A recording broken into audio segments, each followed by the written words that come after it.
저희가 이번 주제는 좀 내용이 어렵습니다. 저희들이 스마트 트랜스폼이란 저희들의 용어를 쓰는데 일반적으로는 디지털 트랜스폼 그런 용어를 쓰죠. 저희들은 디지털 트랜스폼이 뭔가 잘못된 용어라고 생각하고 스마트 트랜스폼이란 용어를 쓰고 있습니다. 자, 4차 산업혁명이 시작되고 나서 많은 분들이 뭐라고 생각하느냐, 그거는 클라우스 슈밥 월드 이코노믹 포럼 의장의 마케팅 툴이다. 그 실체가 있느냐? 도대체 그래가지고 무슨 세상이 바뀌었다는 거냐? 이런 주장을 하시는 분들이 의외로 많습니다. 제가 대체로 조사를 해보면은 3분의 1 정도의 사람들은 4차 산업혁명은 오지 않았다고 생각하고 있고 3분의 2는 왔다고 생각하고 있습니다. 자, 그러나 우리가 원튼 원치 않든 간에 세상은 바뀌고 있습니다. 크게 우리가 놓고 보면은 불과 10년 전에 2007년도에는 전 세계에 현실과 가상을 연결하는 플랫폼 기업이 실제로 하나도 없었습니다. 그런데 작년에는 이러한 기업이 전 세계 시가총액 상위 10대 기업 중에 7개를 차지합니다. 불과 10년 사이의 변화입니다. 작년과 올해 사이에 가장 뜨겁게 떠오른 주식이 어디 주식이냐? 알리바바의 주식이죠. 죄송합니다. 알리바바 다음으로 떠오른 주식이 죄송합니다. 아마존의 주식이죠. 제가 아자가 같아가지고 자, 제프 베조스가 이제 세계 최대의 부자가 됐습니다. 아마존의 중요한 특징이 뭐냐? 알리바바하고 똑같습니다. 현실과 가상을 융합하는 산업을 하고 있습니다. 구글이 가상의 세계를 지배해왔다면 아마존은 현실과 가상을 연결하는 영역을 지배하고 있습니다. 대한민국이 글로벌 경쟁에서 지금 뒤처지고 있는 분야가 바로 이 분야죠.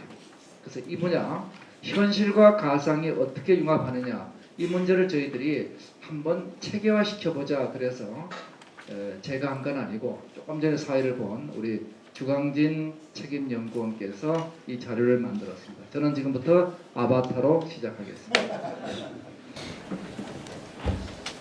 저희들이 바라보는 산업혁명에 관한 시각은 기술과 욕망의 공진화란 관점에서 보고 있죠. 모든 산업이란 것은 아시는 것처럼 물건을 만들고 서비스만 한다고 산업이 되지는 않죠. 누군가가 만들어야 되고 누군가가 소비를 해야 되고 누군가가 연결을 해야 됩니다. 이 세 가지 쪽, 생산, 소비, 그리고 비즈니스, 이것이 기술과 제도와 사회죠. 산업혁명은 생산과 소비의 공진화로 저희들이 설명하고, 이것을 많은 통계 자료를 가지고 저희들이 김혜선 책임연구원이 이것을 입증한 바가 있습니다. 자, 그래서 이 현실과 가상이 왜 융합하느냐? 결국 인간의 욕망을 충족하기 위해서 1, 2차 산업혁명이 오프라인 세상에서 제품을 만들고 서비스를 만들어서 충족했는데 현실의 한계가 있죠. 이것을 3차 산업혁명에서 온라인 세상을 만들어서 충족을 했는데 허망하죠. 온라인 세상은 현실이 아니잖아요. 이 두 개의 세상을 융합합니다. 융합하는 데 필요한 게 현실을 가상으로 연결하는 기술이 디지털화, 디지털 트랜스폼. 가상을 현실로 연결하는 기술이 애널로그화, 애널로그 트랜스폼. 그래서 저희들이 이 두 가지를 합쳐서 스마트 트랜스폼이라고 부르고 있죠. 이 두 개가 융합하는 영역이 지금 어디까지 커지고 있느냐? 1, 2차 산업혁명 때는 거의 없던 게 3차 산업혁명 때 5%, 지금 20%, 2030년이 되면 50%가 될 것이다. 그리고 중요한 거는 지금 전 세계 신산업, 새로운 스타트업의 70%가 이 영역에서 출발하고 있습니다.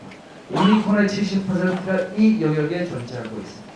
그래서 이 영역의 현실과 가상이 어떻게 융합하는가 놓고 봤더니 이것이 인간의 뇌와 같더라는 얘기를 저희들이 여러 번 한 얘기입니다. 다시 한번 리바이벌 한다면 현실 세상은 우리 마음대로 못합니다. 저희 집사람의 주름살을 제가 마음대로 없앨 수가 없죠.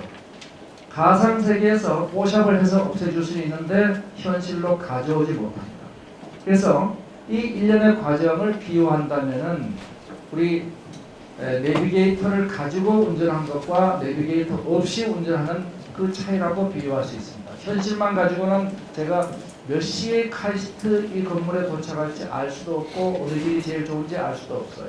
그런데 가상의 세계를 가진 내비게이터가 있으니까 도착 시간도 예측이 되고 그리고 최적의 길도 알려줍니다. 그 과정은 인간의 오감과 같은 사물 인터넷과 생체 인터넷으로 데이터를 수집해서 테마와 베네피질에 해당되는 클라우드의 빅데이터를 만들고 이것을 우리 뇌의 전전두엽과 같은 인공지능이 예측과 맞춤을 해서 너는 몇 시에 도착할 것이고 어느 길이 제일 좋아 세상이 스마트화돼서 이러한 내비게이터 가지고 대한민국에 미치는 경제적 효과가 무려 5조에 달한다는 거예요.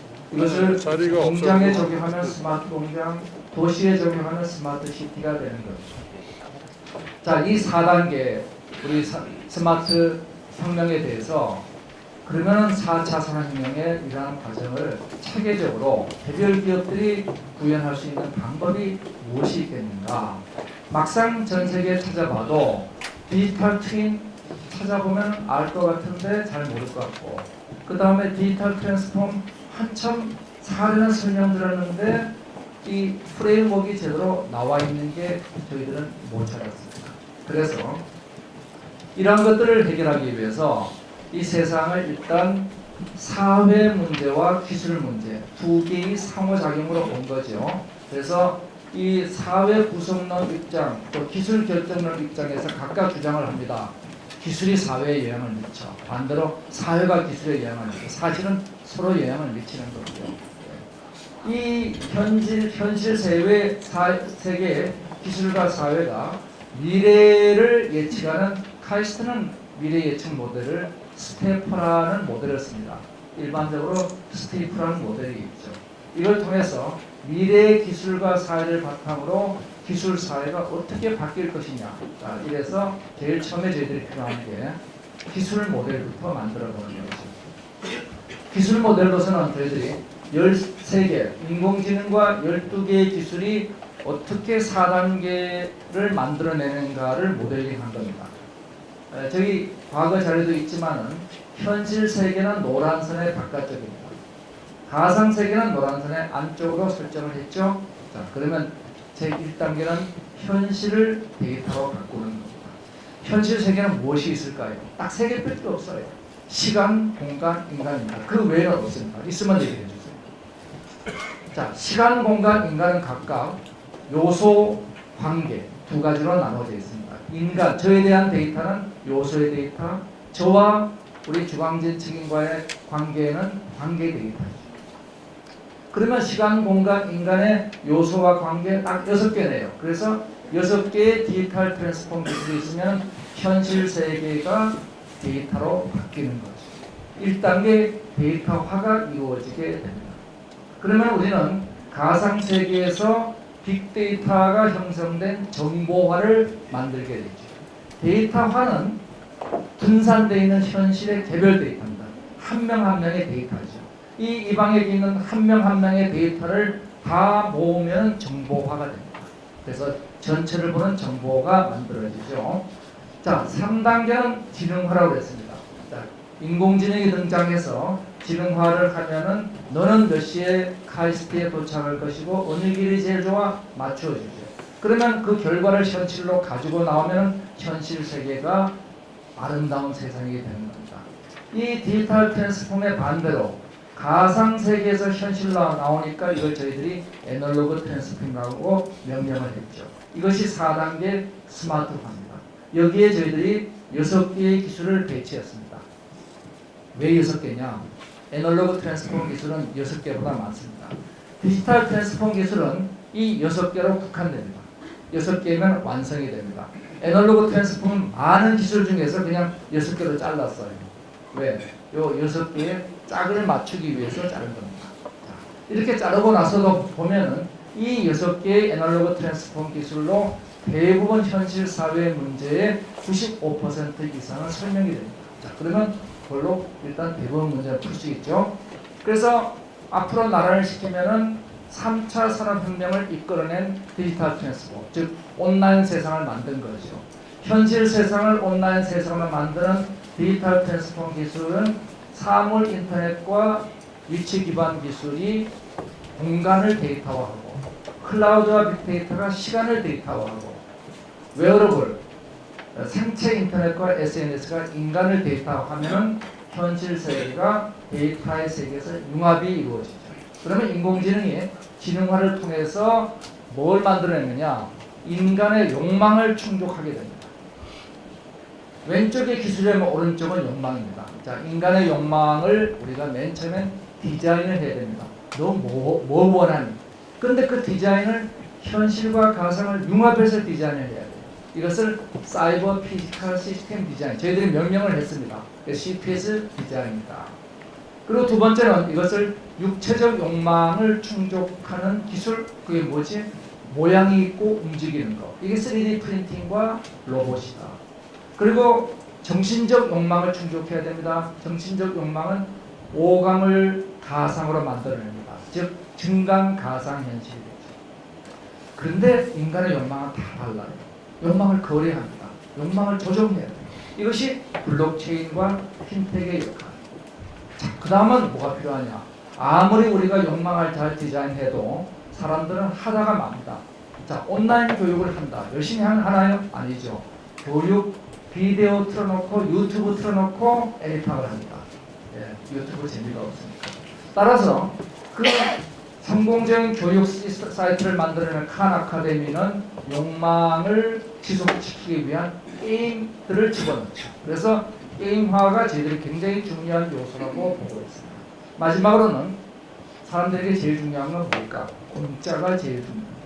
공짜를 만들어내자. 공짜를 만들려면 어떻게 됩니까? 쓴 거를 또 쓰면 되죠. 쓴 거를 또 쓰는 게 바로 플랫폼 기술이죠. 욕망을 공유하는 기술이다. 전부 다 이 오른쪽에 저희들 애널로그 트랜스폼은 데이터로부터 인간의 욕망을 구현하는 기술입니다.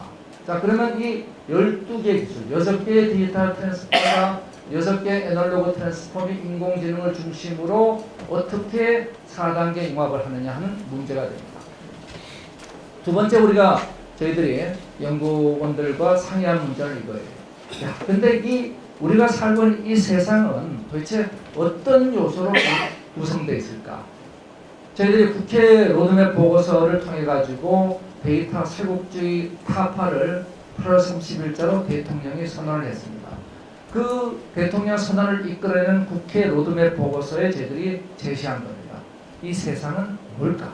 놓고 보면은 생산 사이클과 소비 사이클을 연결하는 사이클입니다. 세상은 생산과 소비의 연결이죠. 그러면 생산에 필요한 건 산업과 금융, 소비에 필요한 것은 개인과 도시. 이것을 연결하는 이동성이 존재한다. 이것이 우리 인간의 삶이다 하는 겁니다. 시민들의 삶은 이 5가지 요소로 이루어져 있다. 이런 시민들의 삶을 뒷받침하는 환경 요소들이 있습니다. 시민들의 삶이 강물이라면 강을 구성하는 요소가 있죠. 강을 구성하는 요소는 환경 에너지 자원과 같은 자연 환경이 있습니다.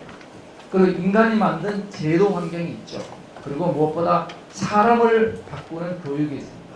그리고 이 전체를 뒷받침해주는 안전장치가 필요합니다. 그래서 이 4가지를 외부 요소, 환경 요소, 이것이 내부의 활동 요소로 저희들이 구성하고 총 9개의 요소 모델을 만들었습니다. 전 세계적인 4차 산업혁명 모델을 다 들여다봤는데 이 국가의 사회 발전 모델을 체계적으로 분류한 모델이 없었습니다. 그래서 이 모델을 만들었습니다. 이 전체를 뒷받침하는 데 지속 가능한 거버넌스가 뒷받침한다. 그러면 이제 두 개를 합쳤습니다. 합치면 이렇게 되는 거죠.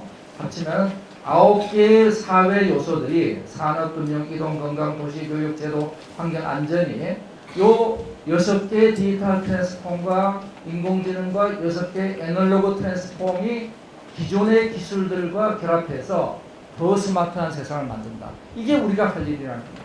자, 그러면 그 단계는 어떻게 되느냐? 1단계는 현실 세계의 공간 데이터와 인간 데이터를 얻어서 이것을 클라우드의 빅데이터를 만드는 컨버전스 과정과 이것을 인공지능이 해석을 해서 예측과 맞춤을 하면 현실 세계로 가지고 나오는 스마트화 과정을 통한 발산 과정, 이렇게 이루어져 있다는 겁니다. 그것이 저희들이 제시하는 기술 사회 스마트 트랜스폼 모델이 되겠습니다. 자, 그러면 우리는 기존 기술과 트랜스폼 기술을 합쳐가지고 데이터와 결합하면은 스마트 공장이 나오고 스마트 제품이 나오고 스마트 금융이 나오고 스마트 헬스케어, 스마트 시티, 스마트 교육, 스마트 에너지가 나온다. 분야는 다르나 이들의 포괄적인 프레임은 동일하다는 것. 자, 동일한 이 프레임 속에 우리 한번 넣어보자. 그래서 4단계 스마트 트랜스폼을 13가지 기술로 어떻게 구현하는가, 이 문제를 풀어보는 겁니다. 우선 첫 번째는 디지털 트랜스폼입니다. 현실 세계를 데이터로 바꿔야지죠. 현실 세계는 몇 개가 있느냐? 말씀드린 것처럼 시간, 공간, 인간 딱 3가지밖에 없죠. 그럼 시간, 공간, 인간을 우리가 데이터로 바꾸면 됩니다. 자, 제가 여기다가 요거는 인간의 개별 데이터다. 요거는 공간의 개별 데이터다. 자, 이것을 인간을 연결하는 SNS와 공간을 연결하는 LBS 데이터가 있으면은 현실 세계의 시간, 인간과 공간을 데이터로 바꿀 수가 있습니다. 이래서 바꿔서 가상세계에 옮겨놓습니다. 마치도 현실의 배와 동일한 또 하나의 가상배를 만드는 거죠. 자, 이렇게 현실과 동일한 가상배를 만드는 기술은 정확히 6개, 말씀드린 것처럼 시간, 공간, 인간의 요소와 관계의 6개의 기술이면 된다는 겁니다. 6개 기술을 간단히 살펴보도록 하겠습니다. 첫 번째는 우리가 데이터화를 하는데 그 6개 기술들이 현실 세계를 모아가지고 클라우드의 빅데이터를 만드는 과정입니다. 우선 그 사물로부터 데이터를 얻는 거, IoT죠. 인터넷 오브 싱스인데 저는 그냥 인텔리전스 오브 싱스라고 이해하는 게 더 쉽지 않겠느냐. 그래서 사물에서 데이터를 수집하는 단계, 사물의 지능을 이식하는 단계, 사물이 학습하는 단계, 이와 같이 스마트 홈 하나를 놓고 보더라도 사물이 스스로 데이터를 주고받다가 데이터를 축적하다가 학습하는 단계까지 올라가고 있죠. 자, 이러면은 뭐가 필요하냐? 연결과 표준이 필요하죠. 따라서 우리가 사업을 할 때 1단계 데이터화 단계에서는 연결 표준을 우리가 볼 필요가 있죠. 많은 표준들이 있습니다. 한국은 그 중에서 원 N2M을 표준을 이끌고 캐티가 모비어스 플랫폼을 가지고 세계적인 프로젝트, 킴프 프로젝트를 수행한 바가 있죠.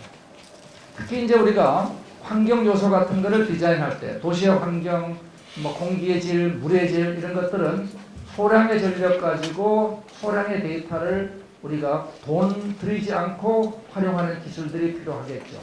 대표적으로 로라나 시그폭스 같은 기술들이 있습니다. 좀 데이터가 많으면 돈 들여서 해야 되겠죠. 여튼간에 우리가 필요한 것들은 사물 인터넷이라는 기술을 가지고 현실에서 데이터를 수집한다. 자, 그 사물과 사물이 관계를 맺고 있는 게 위치 기반 기술이죠. 그래서 위치 기반 기술을 가지고 공간의 데이터화가 이루어집니다. 그러면 우리는 여기서 비코나 음파나 거의 수많은 걸 가지고 공간과 인간의 상호작용을 시작하죠. 공간을 스캔해서 데이터화하고 빔 활용을 해서 3차원 공간 정보 이런 걸 확보하기 위해서 이제는 그냥 백팩까지 돌아다니면 다 데이터가 만들어지고 그 다음에 스마트폰을 활용해도 되고 드론을 활용해도 되고 수많은 방법들이 있습니다. 옛날부터 우리 전체 도시의 데이터의 80%는 공간 데이터죠. 이 공간 데이터를 얻는 방법, 특히 실내 공간 데이터를 어떻게 얻느냐, 비쌌죠. 근데 이제는 정말 값싼 방법들이 많이 등장하고 있습니다. 저는 도시 하나의 그 공간, 내 실내 공간을 전부 다 데이터화하는데 이제는 100억대의 예산이면은, 그러니까 100억대라는 게 900억까지도 100억대입니다. 자, 충분히 가능하다 하는 거죠. 자, 그러면 우리가 이제 실내 내비게이션까지 확대가 되는 거죠. 자, 알리바바가 투자한 카카오 모빌리티는 이제 실외가 아니라 실내 내비게이션까지 다 할 수 있게 되면은 여기서 끝나는 게 아니고 화재라든지 지진 정전에 비상 대책이 되고 V커머스를 통해서 이제는 가지 않고도 간 것처럼 볼 수가 있게 되겠죠. 자, 우리 현실에서 데이터화하는 두 번째 문제는 인간을 데이터화하는 문제입니다. 자, 인간의 데이터화는 수많은 데이터화하는 방식들이 있죠. 현실과 1:1 대응되는 또 하나의 인간 데이터를 얻습니다. 자, 인간을 데이터화한다.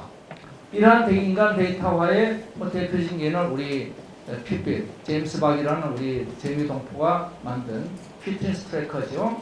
그리고 이 회사는 웰트, 우리 강성지 박사가 의사인데 때려치고 나와가지고 회사를 차렸습니다. 제가 이민아 창업상이라는 그 의료 창업상을 만들어가지고 이분이 2회 수상자입니다. 잘하고 있을 거라고 생각합니다. 지금 허리에서 데이터를, 생체 데이터를 수집하는 특허를 유일하게 갖고 있는 회사죠.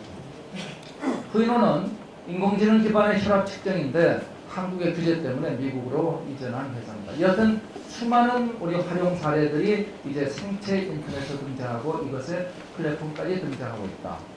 자, 인간의 데이터는 개개인의 생체 데이터 플러스 소셜 네트워크가 됩니다. 그래서 이 소셜 네트워크를 가지고 우리는 수많은 활용을 할 수 있죠.